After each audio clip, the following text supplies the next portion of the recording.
Alhamdulillahilladzi amarona bittaqwa wa nahana an ittiba'il hawa. Asyhadu an la ilaha illallah wahdahu la syarikalah wa asyhadu anna Muhammadan abduhu wa rasuluh. Amma ba'd. Bapak Ibu yang hadir di sini, di dalam kultum ini kita akan mengkaji sebuah hadis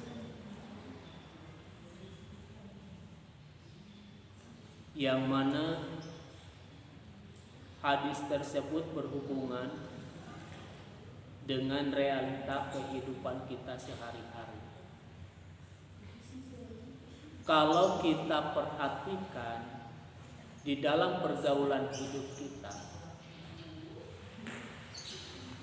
kita sering menemukan muka, wajah yang mirip dengan orang lain. Memang di dunia ini ada wajah yang mirip dengan orang lain. Apalagi kemiripan muka kita, kemiripan wajah tersebut mirip dengan orang yang terkenal, mirip dengan orang yang hebat. Tentu saja itu sebuah kebanggaan. Jika seandainya di umur ada orang yang mirip dengan orang yang terkenal, ya dengan siapa aja, dengan Pak Al, atau mungkin perempuan dengan Sri Kandi. Nah, itu merupakan sebuah kebahagiaan. Apalagi miripnya itu dengan pemimpin yang terkenal. Jika seandainya di umur ini ada guru yang miripnya dengan Pak Jokowi, yang miripnya dengan Megawati, yang miripnya dengan Pak Prabowo, ya, itu merupakan sebuah kebanggaan buat diri kita sendiri. Jangankan buat diri kita, mungkin buat untuk dia berada di tempat tersebut juga merupakan sebuah kebanggaan. Ya, minimal orang tersebut bisa selfie bareng dengan orang lain terkenal. Nah, ini merupakan kebanggaan. Karena kalau orang lain wajahnya itu kalau ingin mirip dengan orang yang disukainya atau dengan idolanya itu, dia harus melawan takdir Allah dengan cara dioperasi plastik mukanya. Tapi dengan izin Allah, orang tersebut harus sama mukanya. Nah, itu kalau samanya miripnya dengan orang yang terkenal atau orang yang hebat. Sebaliknya, kalau mirip wajah atau muka seseorang itu miripnya dengan orang yang jelek akhlaknya, tentu ini merupakan sebuah kekhawatiran diri, karena takut bisa menjadi madorot kepada dirinya sendiri. Orang lain yang melakukan kejahatan, karena mirip wajahnya dengan orang yang melakukan kejahatan, dia yang bisa kena imbasnya. Banyak kabar, banyak berita, polisi salah nangkap gara-gara wajahnya mirip dengan orang lain. Ini artinya ada sebuah kemadorotan pada dirinya sendiri gara-gara wajahnya, mukanya mirip dengan akhlak seseorang yang tidak baik. Nah, begitu juga di zaman Rasulullah SAW. Itu ada sahabat Rasul yang wajahnya, mukanya mirip dengan orang lain. Tapi wajahnya itu miripnya bukan dengan orang hebat, bukan dengan orang terkenal, tapi miripnya dengan orang yang ada di dalam api neraka. Nah, pada suatu hari, nah ini sahabat Rasul ini namanya itu adalah Aksam. Pada suatu hari Rasulullah SAW ketika sedang mengadakan pengajian, sedang mengadakan kajian, Rasul itu tidak bosan-bosannya melihat, menatap wajah Aksam. Beda dengan kita, kalau kita ke pengajian lihatnya cewek yang pasif atau cowok yang gimana gitu ya. Apalagi yang semuanya ditempelin di muka. Nah, kalau Rasul itu menatapnya wajah Aksam. Terus Rasul berkata kepada Aksam, "Ya Aksam, wahai Aksam, Ra'aitu Umar bin Luhai bin Qom'ah bin Khonda." Aku melihat Amr bin Luhai bin Qom'ah bin Khonda ya'zuru pasbahu pinar. Mereka itu, dia itu pasbahu pinar, di dalam nerakanya itu menarik, menggusur, yaitu ususnya sendiri. Jadi menarik isi perutnya sendiri. Pamar ra'aitu rajulan asbahu bi rajulin minka. Dan aku tidaklah melihat seseorang yang wajahnya mirip dengan Amr bin Luhai ini selain dirimu. Bihi wala bihi minka. Dan di mana aku ingat kepada Amr bin Luhai, aku selalu ingat kepada dirimu. Bapak Ibu yang saya hormati. Nah, Amr atau Aksam ini ketika mendengar berita ini tentu saja sangat kaget. Sama seperti kita. Kalau kita kata polisi, "Hei Bapak, hei Ibu, mirip wajah Bapak, wajah Ibu mirip dengan DPO tawanan yang kabur dari penjara."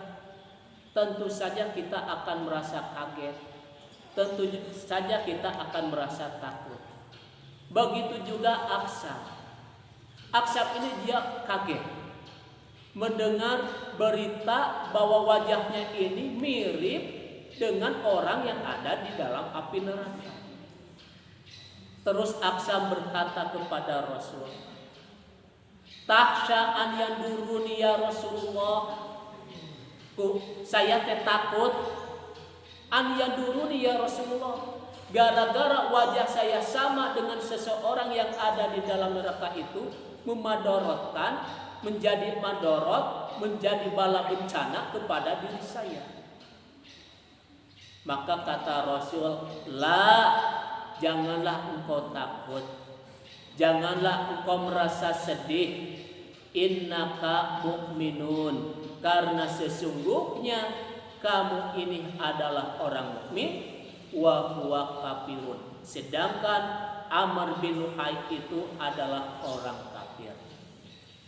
Innahu man ghayyara dina Ibrahim, dan sesungguhnya Amr ini adalah orang yang pertama kali merubah agama Ibrahim. Wasaibah, serta dia adalah orang yang pertama kali mengadakan saibah. Wa baharul bakhirah, serta dia adalah orang yang pertama kali mengadakan bakhirah. Wal hamami hama, dan dia juga orang yang pertama kali mengadakan ham. Nah, di dalam hadis ini Rasulullah SAW menggambarkan ada orang yang di dalam nerakanya itu dia disiksa sangat berat sekali dengan cara mengeluarkan ususnya sendiri, menarik isi perutnya sendiri. Siapakah dia? Dia adalah Amr bin Luhai. Kenapa dia disiksanya begitu berat? Ya, karena dia adalah orang yang pertama kali merubah agama Ibrahim. Apakah agama Ibrahim itu? Tentu saja yang dimaksud adalah agama Islam. Karena setiap agama yang dibawa oleh para nabi itu adalah agama Islam. Nabi Muhammad menyempurnakan agama yang telah dibawa para nabi sebelumnya. Nah, oleh kita bisa terbayang bagaimana Nabi Ibrahim ketika menegakkan sebuah agama. Dia itu berani atau harus berkorban, mengorbankan kasih sayang orang tuanya, harus dengan cara harus berpisah dengan orang tuanya, gara-gara untuk menegakkan agama Ibrahim, agama Allah. Terus bagaimana Nabi Ibrahim harus mengorbankan kasih sayang kepada anaknya dengan mengajarkan sebuah syariat yang berupa kurban, yaitu dengan cara menyembelih anak kesayangan. Karena secara fitrah, secara naluri, orang yang berakal sehat tentu dia sangat menyayangi anaknya. Senakal-nakalnya anak, tentu dia pasti akan menyayangi anaknya. Ini Nabi Ibrahim disuruh dalam mimpinya menyembelih seorang anak. Nah, untuk mewujudkannya ini, Nabi Ibrahim terlebih dahulu tentu saja bermusyawarah dengan anaknya. Tidak berbuat seenaknya mentang-mentang seorang bapak. Dia ajak musyawarah.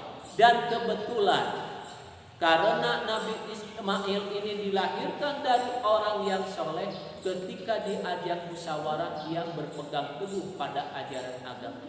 Beda dengan kita. Jika seandainya kita bermimpi bahwa kita menyuruh menyembelih anak kita, kita bermusyawarah, hai anakku, bapak mimpi menyembelih dirimu. Bagaimana pendapatmu? Tentu bagi anak yang kurang soleh, gak mau pak, bapak aja yang disembelih.